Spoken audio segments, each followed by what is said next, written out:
वंश न्यूज, दलित पीडित व शोषित जनतेचा खणखणीत आवाज।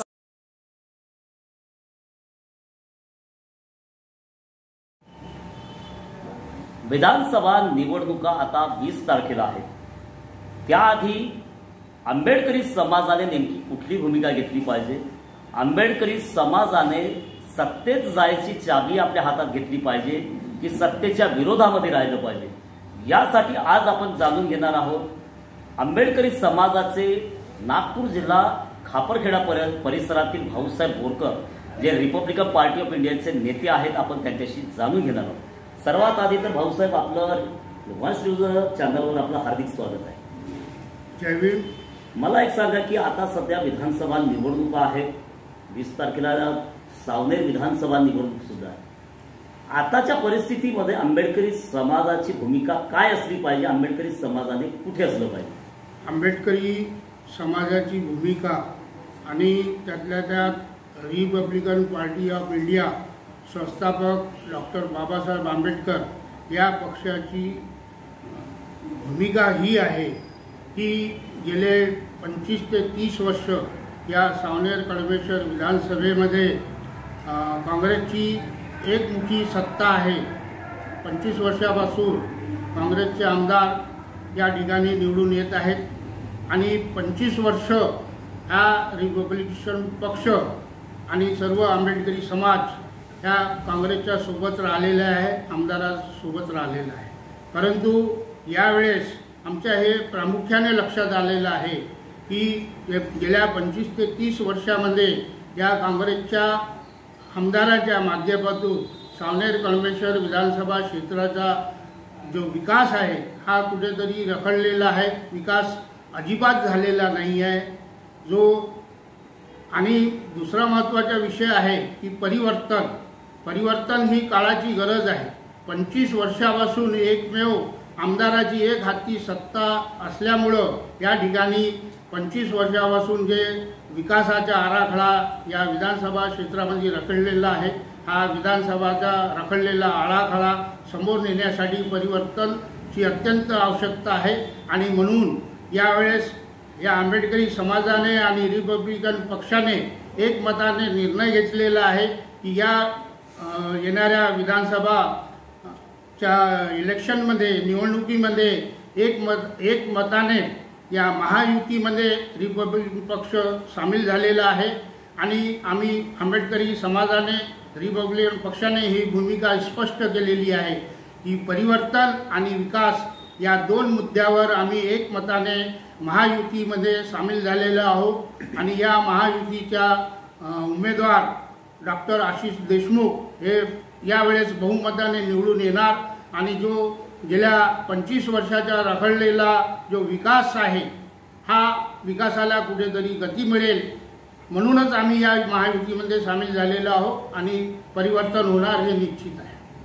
काँग्रेस पक्षाचे नेते आणि काँग्रेस पक्षाचे जे या ठिकाणचे उमेदवार जे आहेत त्यांचं असं म्हणणं आहे की संविधानाचं रक्षण हे फक्त काँग्रेस पक्षच करू शकतो। भारतीय जनता पक्ष, भाजपचे लोक हे काँग्रेस म्हणजे संविधान विरोधी आहेत असं त्यांचं मत आहे। तुम्हाला काय वाटतं की नेमकं संविधानाचा दुश्मन कोण? जेव्हा इलेक्शन येतं हा आपले काँग्रेस पक्ष विशेष करून संविधानाचा आणि आरक्षणाचा मुद्दा समोर करतो की तुम्ही आमच्या सोबत या, आम्हाला मतं द्या, नाही तर तुमचं बाबासाहेबांचं संविधान हे कुठेतरी संपणार आहे, बदलणार आहे, त्याचप्रमाणे तुमचं आरक्षण बंद होणार आहे। पण आपण पाहत आहोत की गेल्या 14 वर्षापासून केंद्रामध्ये भाजप प्रणित सरकार आहे आणि या महाराष्ट्रात सुद्धा गेल्या 5 वर्षापासून भाजप प्रणित सत्ता आहे। परंतु कुठल्याही प्रकारचं संविधान बदलण्याचं किंवा आरक्षण बदलण्याची कुठलीही गोष्ट नाही आहे। हा एक चुनावी स्टंट आहे काँग्रेसचा की आंबेडकरी समाजाला कसे आपल्याकडे खेचून घेता येईल यासाठी या संविधानाचा आणि आरक्षणाचा हे सर्रास वापर करतात। पण मी या ठिकाणी सांगू इच्छितो की गेल्या 75 वर्षांपासून अबाधितपणे हा देश आपल्या संविधानावर चालत आहे आणि समोरही चालत राहील।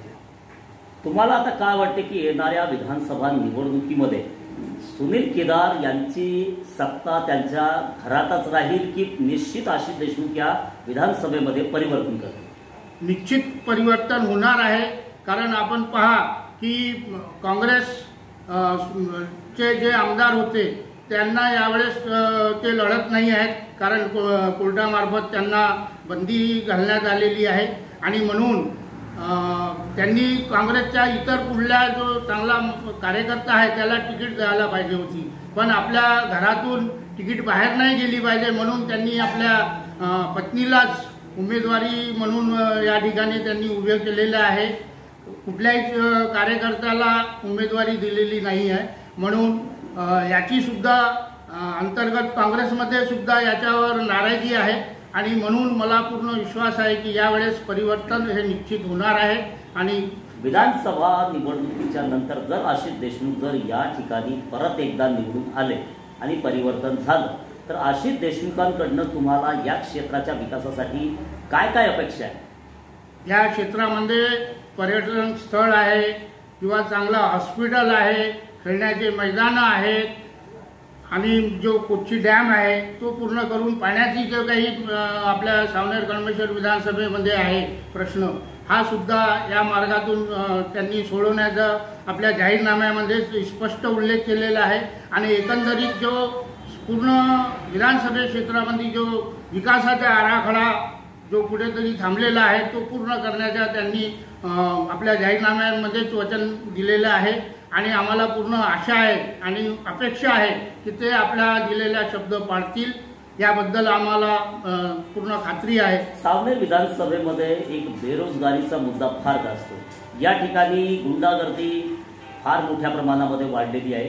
हाताला रोजगार नाही त्यामुळेच कदाचित गुंडागर्दीकडे युवकांचं पाऊल पडत आहे. तर यावर तुमची आता काय भूमिका राहते? बेरोजगारीचा जो मुद्दा आहे संपूर्ण देशात आहे.